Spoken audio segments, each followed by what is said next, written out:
Magandang araw po sa inyo lahat na nakikinig. Ako po ay muli narito sa inyo. Ako ay si San Raymond of the Ases, ng inyong lingkod na naghahayag ng katotohanan na nagmula sa langit.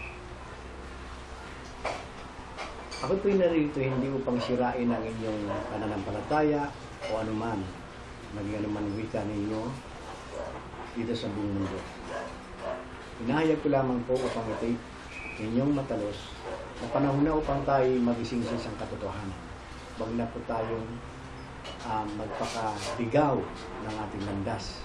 At huwag po tayo basta-basta naniniwala na may nagsasabing sila ang totoo, sila ang tama, ngunit isa lamang uri ng pananampalataya. Itong aking nilad sa inyo, mga kapatid, lalo nga sa mga Kristiyano, this is the ultimate God's warning, and avoid to be fanatics. Dahil ang panatiko ang siyang lason sa katotohanan. Kaya po sana maunawaan natin ang mga bagay na ito. Tandaan ninyo, ako'y narito hindi upang sirain yung pananampalataya. Bagkus ginigising ko kapayo, at ito po ay ginagawa ko ito ay alang-alang sa karya ng ating Amang lumikha na langit at lupa, at sa kaluwalhatian ni Jesucristo na hindi natamo ni Kristo mismo ang kanyang kaluwalhatian sapagkat ginamit ng mga tao ng walang kabuluhan. Paano ginamit ng mga tao? Ang pangalan ni Jesus. Ginawang kalakal ay nagkaroon ng kabagi-bagihan. Kaya ating simulain po ito ang aking mga hayag. Noong ako yung nasa Abu Dhabi, way back 1980, ako po ay lumiham sa Vatican kay John Paul II regarding the true gospel. At tungkulin ko naman na ihayag at pagsabihan upang sa ganoon ay magkaroon ng kaganapang ng ating minamahal na Jesucristo. In 1980 po, mid-year of 1980 to 1981, ay sumulat po ako kay John Paul II at hinayag ko roon na sana pagpayuhan niya ang bawat na kanyang nasasakupan bilang isang Katoliko na huwag makialam sa anumang pamamalakad ng gobyerno bilang isang may pananampalataya. Yan po aking hinayag upang sa ganoon ay magkaroon ng kapayapaan. At huwag mag-imasok sa anumang bagay na pampolitiko, kundi ihayag ang isang katotohanan na ebanghelyo. At doon ko rin hinayag na dating ang panahon kapag hindi ninyo ako pinaniwalaan, unting-unting maglalaho ang pananampalatayang Katoliko. Kaya dapat pagsabihan ang lahat ng mga namumuno sa bawat panig ng sulok ng daigdig, lalo na sa Pilipinas. Kadalasan ay nag-i-interrupt or interfere for what the government laws na dapat ihayag sa kanyang inambayan. Bilang isang relihiyon ay dapat tayo, namamagitan o huwag maghimasok. Kaya nga nagdudun ang salitang sinasabing spiritual advice. Yun lang ang ating papel na ihayag, pagpayuhan upang matamo ang kapayapaan. Hindi dapat tayo mangimasukan sa pamumulitiko at mamulitiko. Hindi obligasyon ng isang relihiyon ang may masok kay Cesar. Kaya nga sinabi ni Jesucristo, what due to Cesar, it must be due to Cesar. And what is to God is due to God. So meaning, God is always give an advice to the children of God to avoid of any circumstances and trouble in our country and for the sake of peace of the world. Yan po ang tungkulin ng isang relihiyon.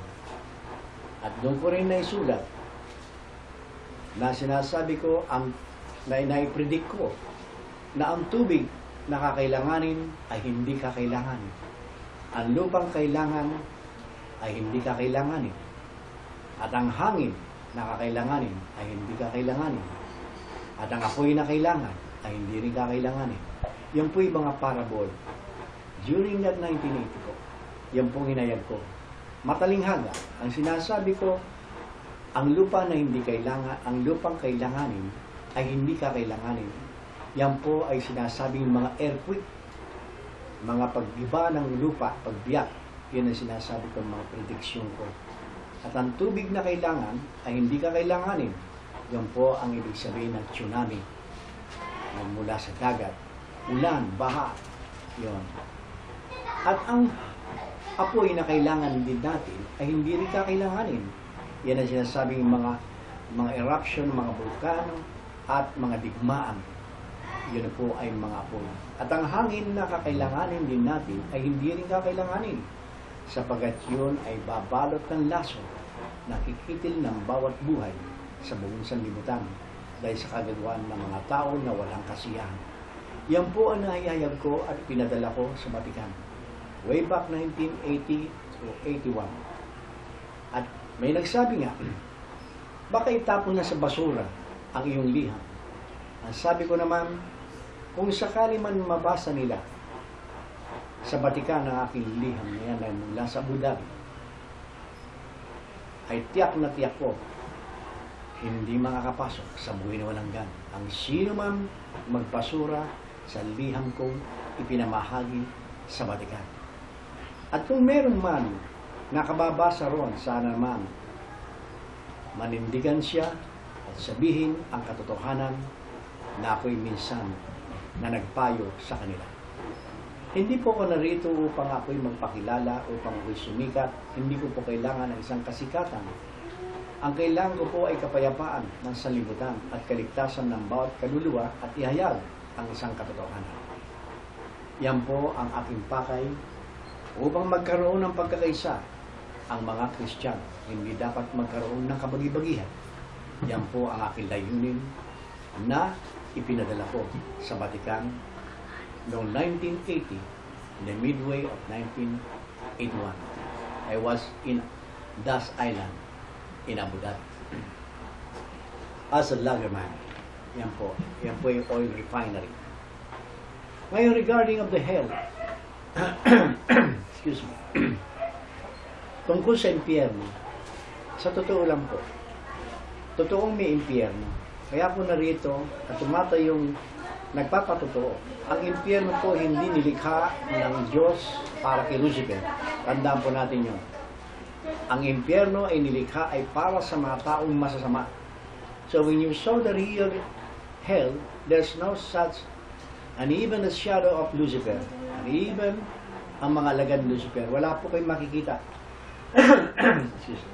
Wala po kayong makikita sa impyerno ni anyo, ni kaluluwa, ni shadow ni Lucifer, kahit ang kanyang magalaman.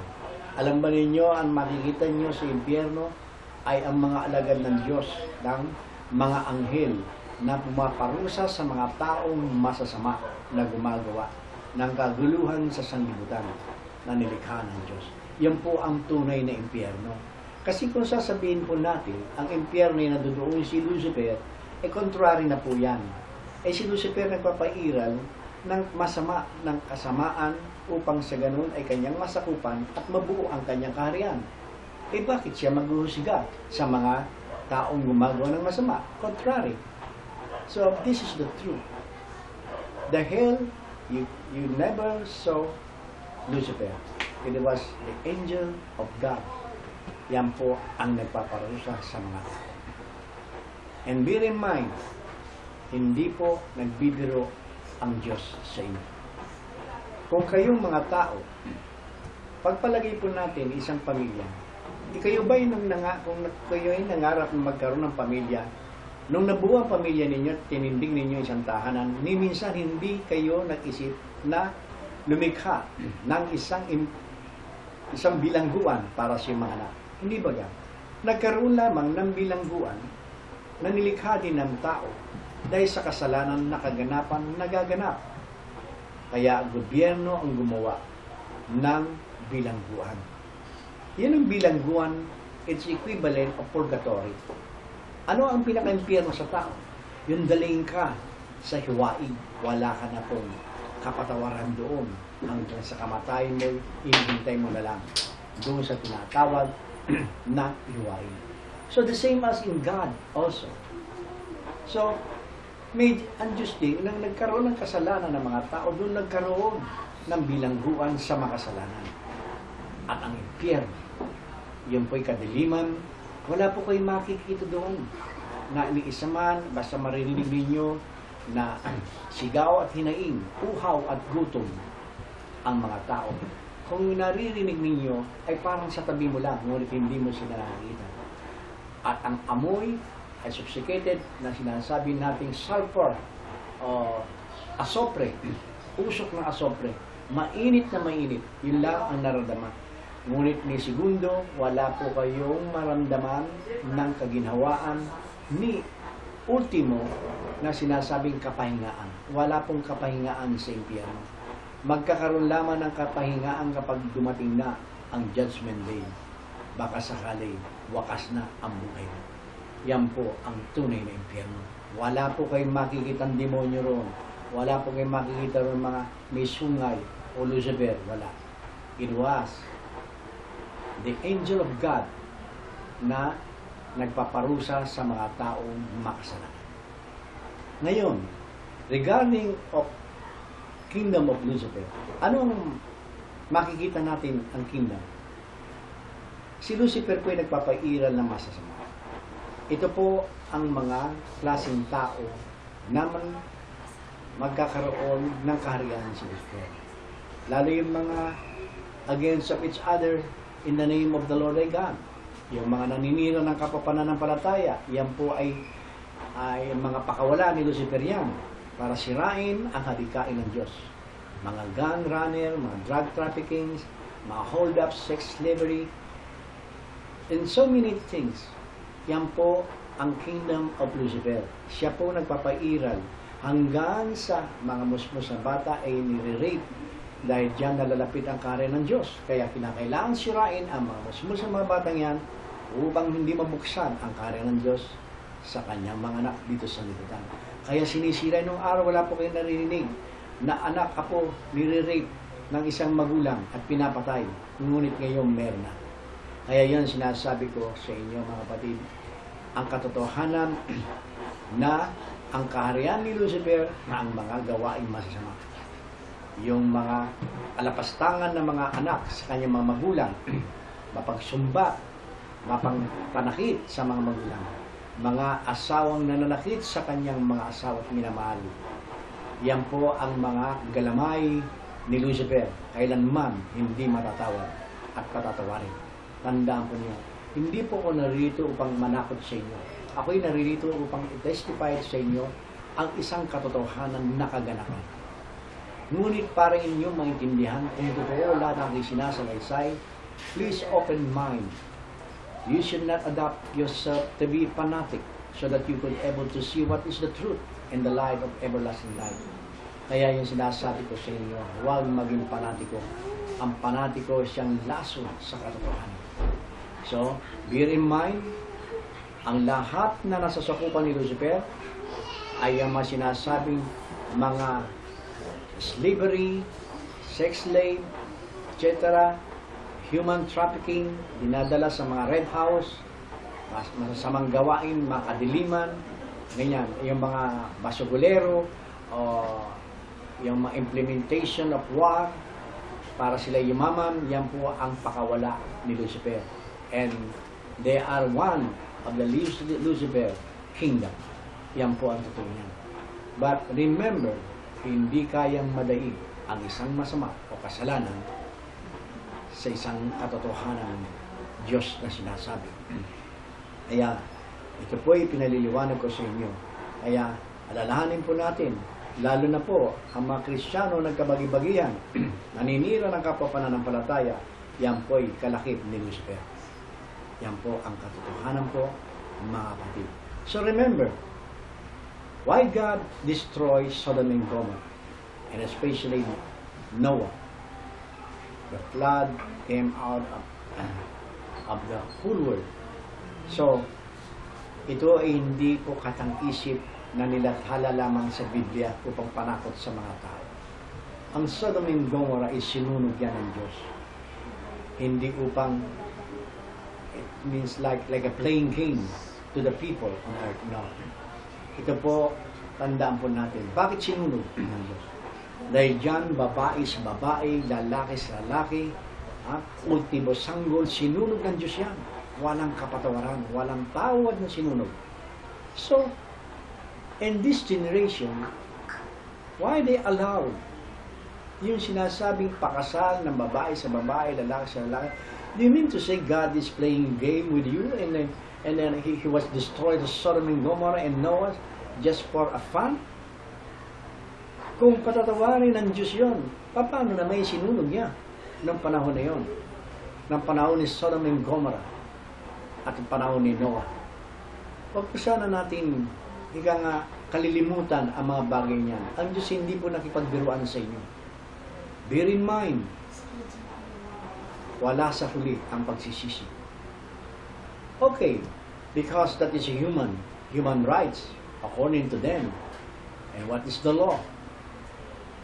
Due to Caesar, it's not due to Caesar, but I advise you must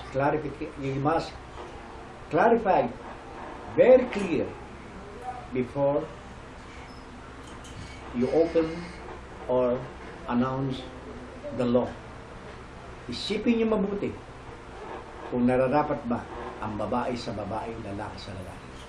But regarding that matter, we cannot blame them because sometimes that is environment.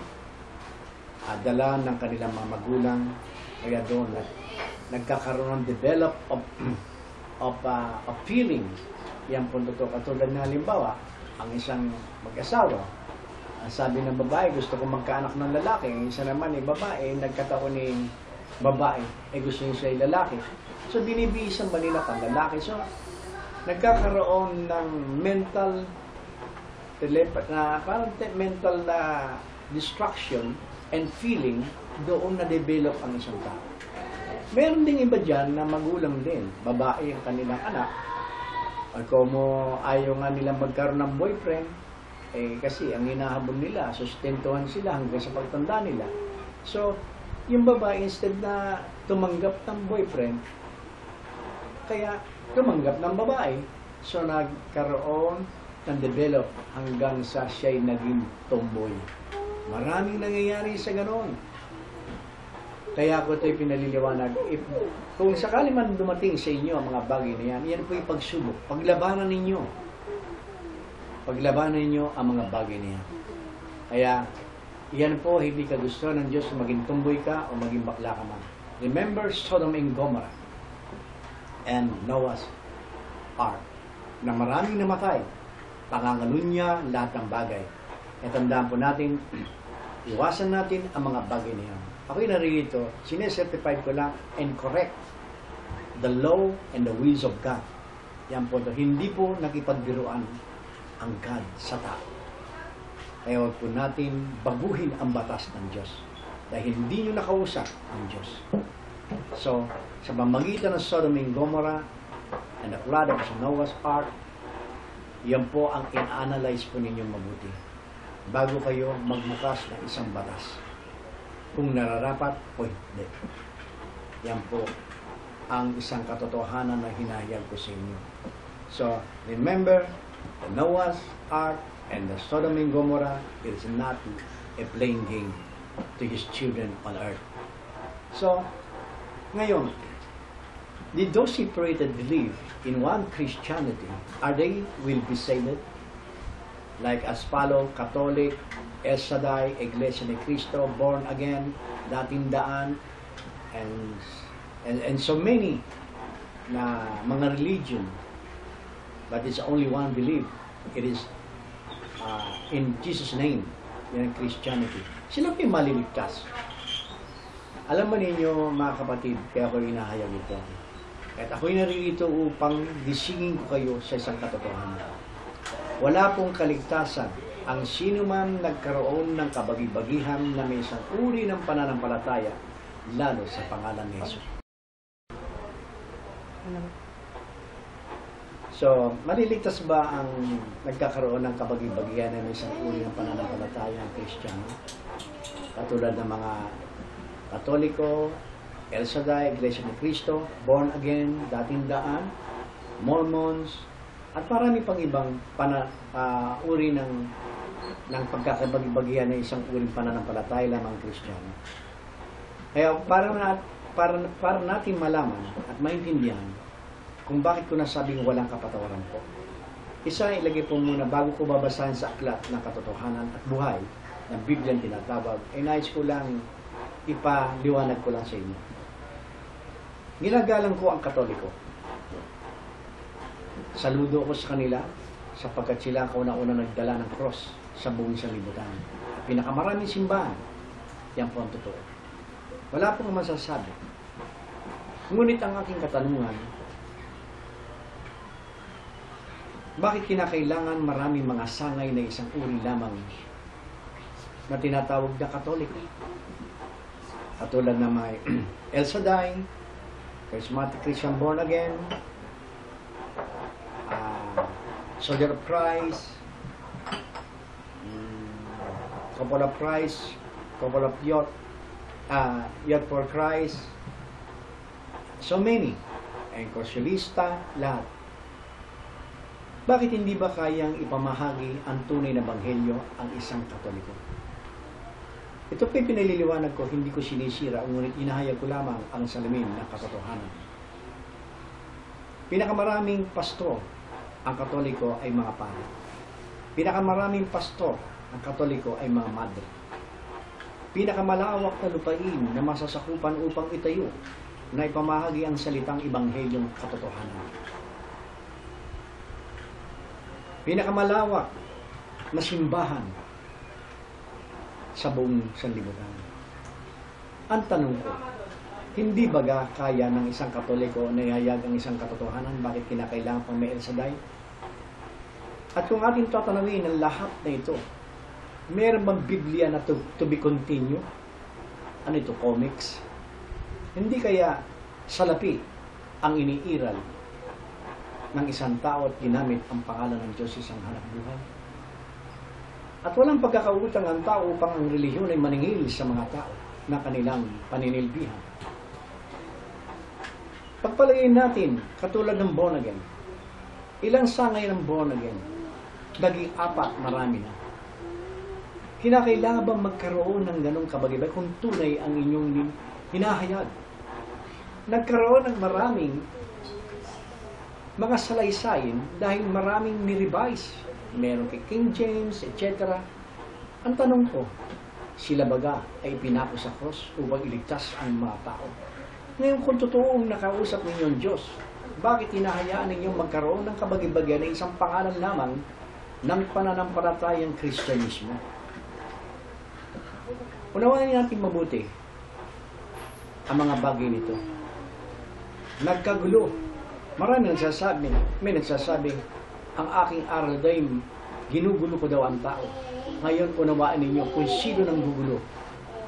Ako ay ako o kayong mga relihiyon na gumagamit sa pangalan ng aking Ama at sa pangalan ni Jesucristo na ginawa ninyong isang anak buhay. Ni isa sa inyo wala nagmahal sa Ama. Hindi ba ganyan naratalos ang Biblia yan lamang kauli-huliyang ebidensya upang makapili natin ang amang lumikha ng langit at lupa, ang kanyang tinig sa mamagitan ng ating tinig kapag ito'y ating binabasa. Yun lamang ebidensya natin maging kapiling. Ngunit pagpasok mo sa loob ng tahanan, wala kang natatanaw ni isang Biblia, ni isang anino. Ngunit nagagandahan, mga telebisyon, mga radyo, mga luxuries item, makita mo sa sala. Ngunit ang iminasyon ng Diyos, wala. Ngayon, isipin niyo mabuti. Sino ang gumugulo sa buong sanlibutan? Ako ang naghahayag o kayong mga nahayag ng puros walang kabuluhan? Nasaan ang katotohanan? Ultimong Kristong salita ay hindi nyo naintindihan.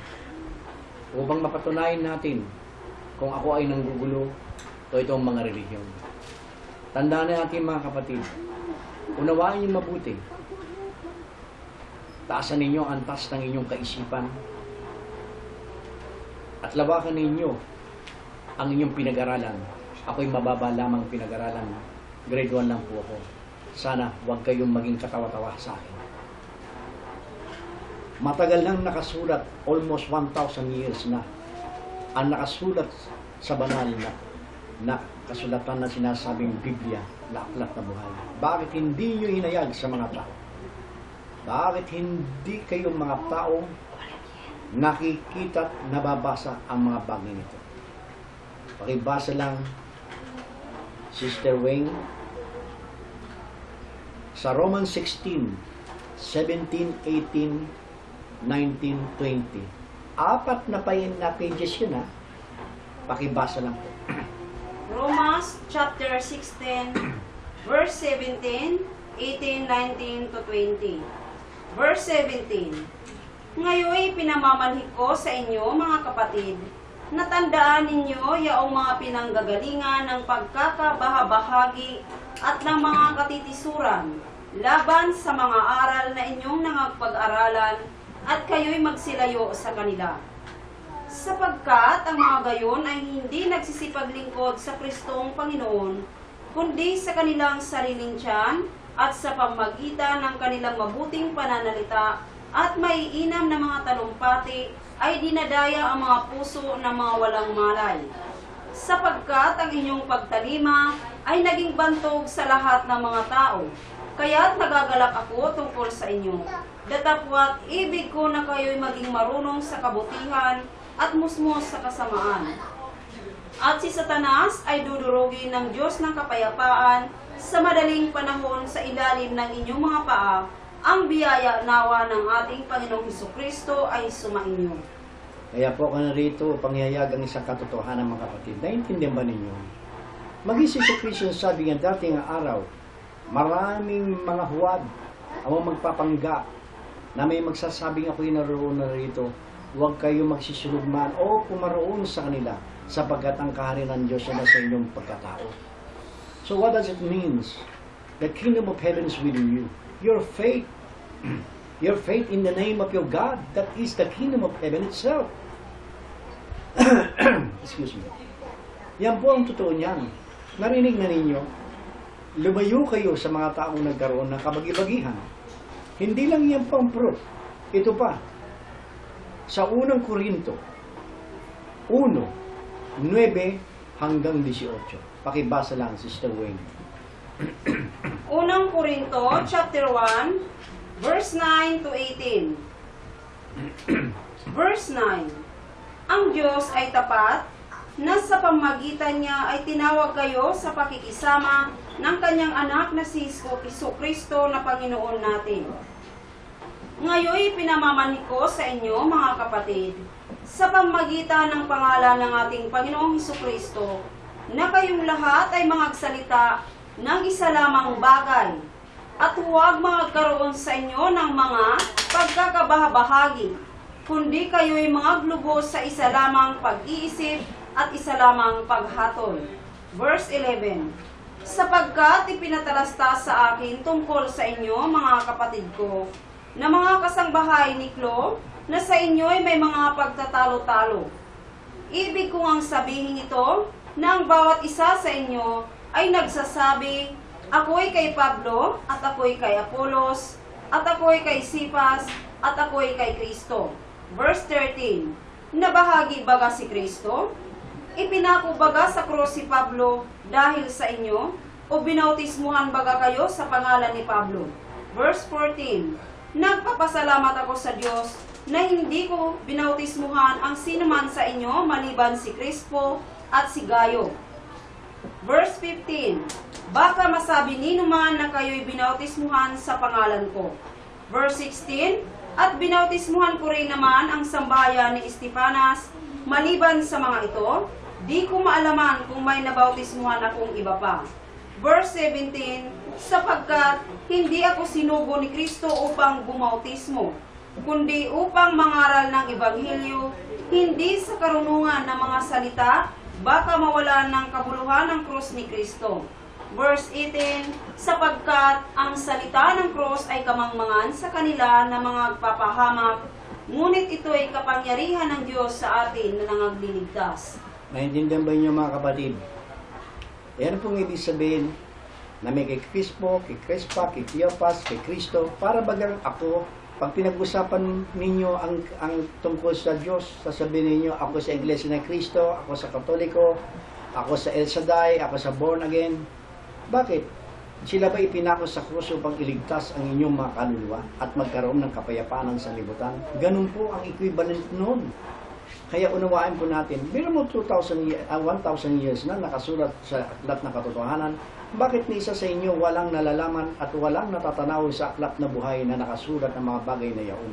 Kayong mga pare, kayong mga pastor, for how many years that you have been learned and about the book of life? Sa pare, 10 years. Kayo mga 4 years. Bakit? Hindi ba nyo nakita yan? Bakit kung nakita nyo, bakit nyo inilihim sa mga tao?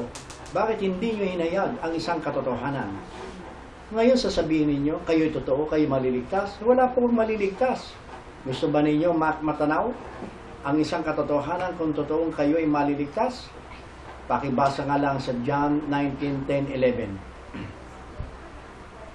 Juan chapter 19, verse 10 to 11. Verse 10.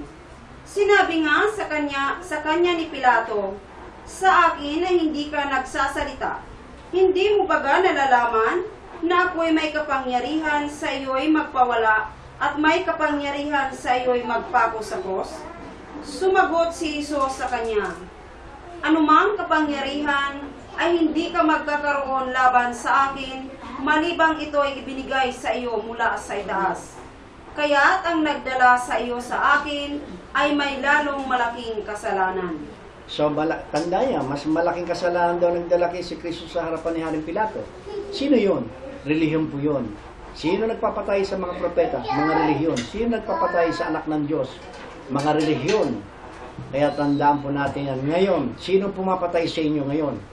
Yan ang sinasabi kong the silent killer. It is the religion, the Christian religion. Bakit ko nasabi na silent killer ang mga Christian religion? Pakibasa nga lang sa Matthew 12:30-33. Tandaan ninyo, ang nagdala rito sa iyo sa akin ay mas makasalanan. So meaning, sino nagdala? Relihiyon po, kaya makasalanan ng mga relihiyon. Sige, pakibasa nga lang Matthew 12:30-33. Matthew chapter 12, verse 30 to 32. Verse 30. 33. Ang hindi sumasa akin ay laban sa akin, at ang hindi nag-iimpok na kasama ko ay nagsasambulat. Ito, ano ibig sabihin po yun? Ang hindi kasama sa akin ay hindi nag-iimpok. Ibig sabihin nun, umiiral ng kaguluhan sa bawat kaisipan na sinasabing sila ang totoo, pag hindi kayo pumasok sa akin simbahan, hindi kayo maliligtas. Yan ang ibig sabihin po niyan. At isa naman sabihin, kami totoo, kami kompleto ng Biblia. Yan po ang ibig sabihin ng katumbas. So, continuous mo.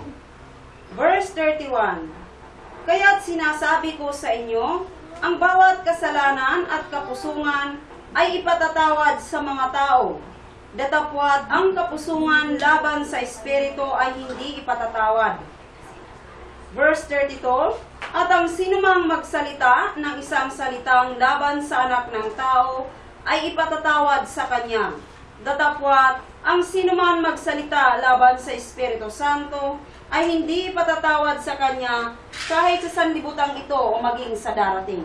Alam ba ninyo, ibig sabihin nun? Kapag isang tao ay nagkasala sa kapwa-tao, ay may kapatawaran.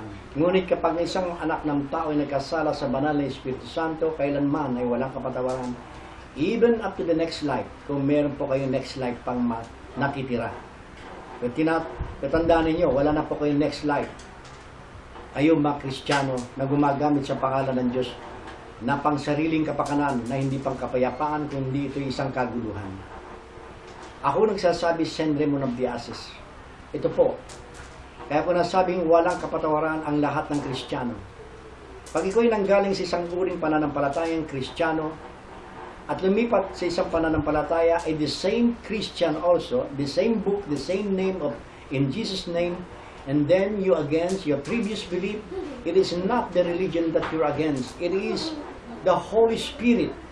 It is the law of God and the will of God that you've been destroyed and against to God.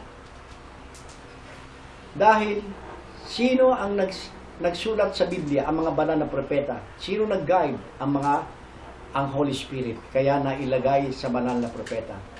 Ngayon na kayo umalis sa isang pananampalatayang Kristiyano, ang siniraan mong simbahan, akala mo'y simbahan ang iyong siniraan. Hindi. Ang Biblia ang iyong siniraan, lalo na sa pangalan ni Kristo.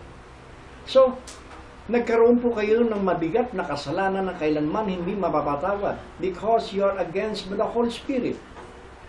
Dahil yung pinasukan mo, the same banana, the same Christian. So, do you think you will be saved? No. So, kung mayroon magsasabing ikaw'y maliligtas, kasinungalingan, wala silang nakikita o katotohanan na kausap nilang Diyos. That is the reason why they don't understand what is the law and the will of God. So, I'm here to announce and to pronounce and to predict and to advise this is the ultimate God's warning to those who use God's name in vain and for their own benefit to enrich power, wealth, and popularity for their own sake, not for the sake of peace of the world. Yan po ang totoo. So, hindi po kayo maliligtas except those people who are heard by gospel and changed.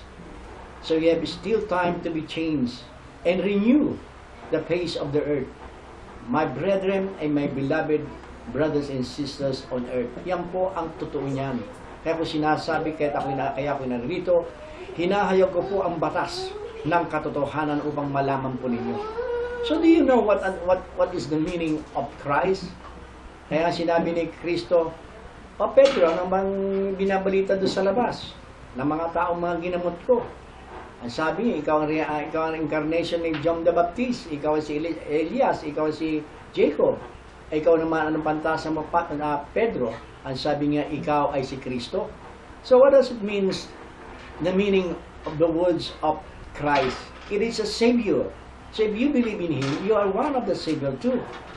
So they call you Christian. So how could you able to save the people's souls and to make peace on earth if you're not doing good?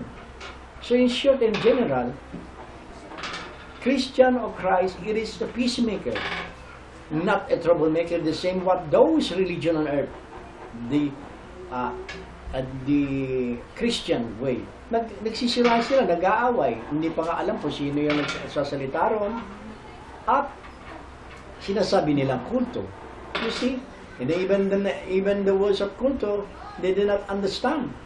It is not bad, but they judge na masama kagad ang kahulugan ng kulto. Napakamali. Excuse me. Kaya sana po maintindihan po ninyo ang mga bagay nito at magbago at pagpakatotoo. May panahon pa upang kayo magpakatotoong Kristiyano. Remember, ang lahat ng Jesus name, wala na po. There's no such a blessed and sacred. Remember, you must read in Apocalypse verse 3 and 12 na sinasabi, I will bring down the new Jerusalem with my new name. So why Jesus Himself? He said, I will bring down the new Jerusalem with my new name. Ibababa kong bagong Jerusalem at ang aking sariling bagong pangalan. Dahil ginawang kalakalang pangalang Jesus, nawala na po na pagiging sagrado ang pangalang Jesus. Kaya tingnan ninyo sa buong sanlibutan. Lalo sa Pilipinas, more than 2,000 na nakaregister. Puros Jesus, Jesus, Jesus, Jesus. Akala ba ninyo pangalan Jesus may sagrado pa ba? Wala na po. Kaya nga po nakalagay sa Apocalypse na sinasabi mismo ni Kristo, ibababa ko ang bagong Jerusalem. Ibig sabihin, yung will ng God from Jerusalem. Jerusalem came down from heaven, the will and the law of God that we must do to abide and practices to ourselves and with His new name. So why He said with new name? Dahil nga binastos at ginawang kalakal ang pangalang Jesus. Kaya wag na po kayong maniniwala pag may sabi, ito po. Kaya wag po na kayong maniniwala. Kapag kami nagbabago na naman ang pangalang Jesus, wag na po. Magbasa na lang po kayo ng inyong sariling Biblia. Wag po kayo laging dumidepende sa manangaral. Tandaan po natin mga kapatid, ako'y narito, hindi upang guluhin ang inyong kaisipan. Ngunit nilalagay ko po sa isang katotohanan upang kayo maligtas ng lahat ng bagay nito sapagkat malapit ng panahon. Para malaman po natin na malapit ng panahon, pakibasa lang sa Matthew 24:1 hanggang 15. Tandaan po ninyo itong nakasulat na ito, mga kapatid. Matthew chapter 24, verse 1 to 15. Verse 1. At lumabas si Jesus sa templo at payaon sa kanyang lakad. At nagsilapit sa kanya ang kanyang mga alagad upang sa kanya ipamalas ang mga gusali ng templo.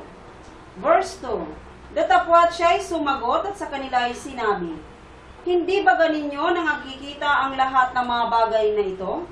Katotohanan ang sinasabi ko sa inyo, dito'y walang maiiwang isang bato sa ibabaw ng ibang bato na hindi ibabagsak. At samantalang siya'y nakaupo sa bundok ng mga olibo, ay nagsilapit sa kanya ng bukod ang mga alagad na nagsisipagsabi. Excuse me, Sister Gwen. Alam ba ganinyo ibig sabihin nun na pinakita ng mga apostoles sa mga gusaling nagaganda? Para ba sa panahon ngayon? Nagaganda mga simbahan, naglalakihan, lahat, napakaraming mga tao. Ang sabi ni Kristo, hindi ba ganinyo nakikita kung ano ang mga ginagawa ng mga simbahan na yan? Bakit di natin tanawin? Nagkaroon ba ng kapayapaan ng sanlibutan? Lalo sa Pilipinas, more than 2,000 na nakarehistrong mga relihiyon na pangalang Kristiyano. Nagkaroon ba ng kapayapaan? Wala. Nagkaroon ng kaguluhan. Yan po ang totoo niyan. Kaya, pakinggan niyo mabuti ang mga nakalagay na ito. Yan ang totoo. So, pakibasa lang, continuous lang. Sabihin mo sa amin, kailan mangyayari ang mga bagay na ito? At ano ang magiging tanda ng iyong pagparito at ng katapusan ng sanlibutan? At sumagot si Jesus at sinabi sa kanila, mag-ingat kayo na huwag kayong mailigaw ni numan. Sapagkat marami ang magsisiparito sa aking pangalan na mga agsasabi, ako ang Kristo, at ililigaw ang marami. At magkakarinig kayo ng mga digmaan at mga alingaw ng mga digmaan. Ingatan ninyo na huwag kayong magulumihanan, sapagkat kinakailangan ito'y mangyari, datapwat hindi pa ang wakas.